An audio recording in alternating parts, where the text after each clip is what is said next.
All right, so tonight's story time, bedtime story, we are going to read Little Red Riding Hood, page 40. Whoops. Little Red Riding Hood. In a small town next to a large forest, there lived a little girl. She was called Little Red Riding Hood because of the cape her grandmother had made for her. One day, Red Riding Hood's mother said, "Grandmother is sick. Take her this basket of fresh goodies. Just be sure you stay on the path. Little Red Riding Hood soon forgot her mother's warning. She wandered off the path and immediately met a wolf. Met the wolf? Is that wolf? That's the wolf. He is naughty. He is naughty. He is the bad thing for Grandma. Yeah. Where are you going, little girl? Asked the wolf. What do you have in that basket? I am going to visit my grandmother who lives in the house with the red door, answered the girl. She is sick and I am taking her a basket of treats. Tell me, do you have any fresh strawberries in your basket? Asked the wolf. Wait, that one hit the no. Oh, well, we gotta read next, okay? Mm-hmm. No, admitted Red Riding Hood, but my grandmother loves strawberries. I will run and pick some right now. You can leave your basket with me, suggested the hungry wolf. I'd be happy to watch it for you while you're gone. No, thank you, said Red Riding Hood. I'll need it so I can carry the strawberries. The wolf watched Little Red Riding Hood hurry away. While Red Riding Hood was off collecting berries, the wolf came up with a plan and quickly scurried about the forest. Hold on, we're not finished. We have to read this page. I see that you do not have flowers for your grandmother, the wolf said when Red Riding Hood returned. I have just picked this bouquet for my own grandmother. I suggest you pick one too. Little Red Riding Hood thought that was a good idea. But as soon as she began to search for flowers, she was too distracted to notice the wolf ran off in the direction of grandmother's little house. Oh my gosh. You want to help me turn the page? Okay, these pages are like hard to tell. Little Red Riding Hood gathered her bouquet of flowers and skipped off to deliver her gifts.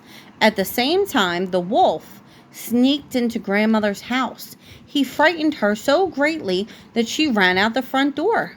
Then the wolf dressed in one of grandmother's nightgowns.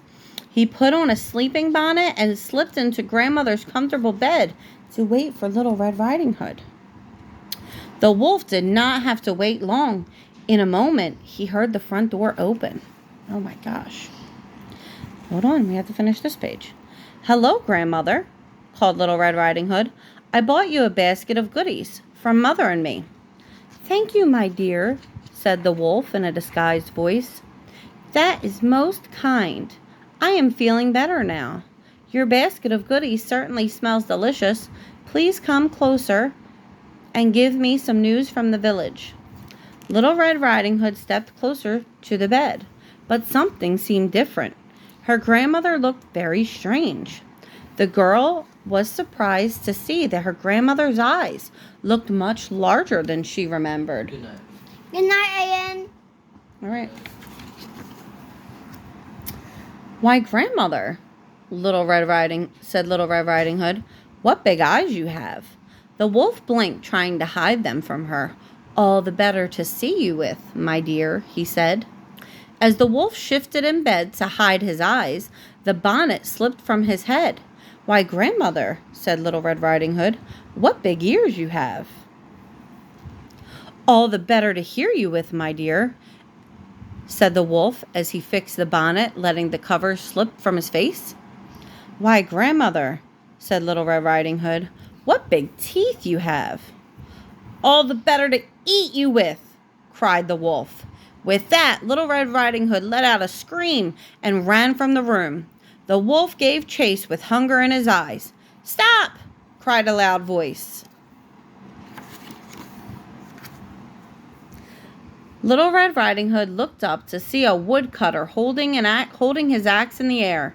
He reached for the wolf and grabbed him by the tail. Then the woodcutter carried the wolf into the forest. Grandmother came running up to Little Red Riding Hood. She had been hiding in the garden shed. "Grandmother, I am so glad you are safe," cried Little Red Riding Hood. "I was worried that the wolf had eaten you."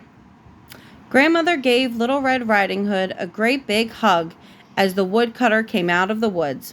"I don't think that wolf will trouble you again," he said, adjusting his cap. "Thank you," said Grandmother. "Won't you please join us for..." Why my Band-Aid tickles? Your Band-Aid tickles? "Thank you," said Grandmother. "Won't you please join us for a snack?"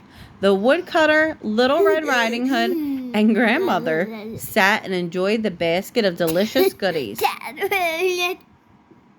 Now, when Red Riding Hood visits her grandmother, she is careful to stay on the path. We're not the end yet. The end. We're not the So end. tomorrow's story will be Jack and the Beanstalk. We're not done yet. We're done. It's all done now. Oh, that hurt and that hurt. But this is a new story. We read Little Red Riding Hood. This is Jack and the Beanstalk.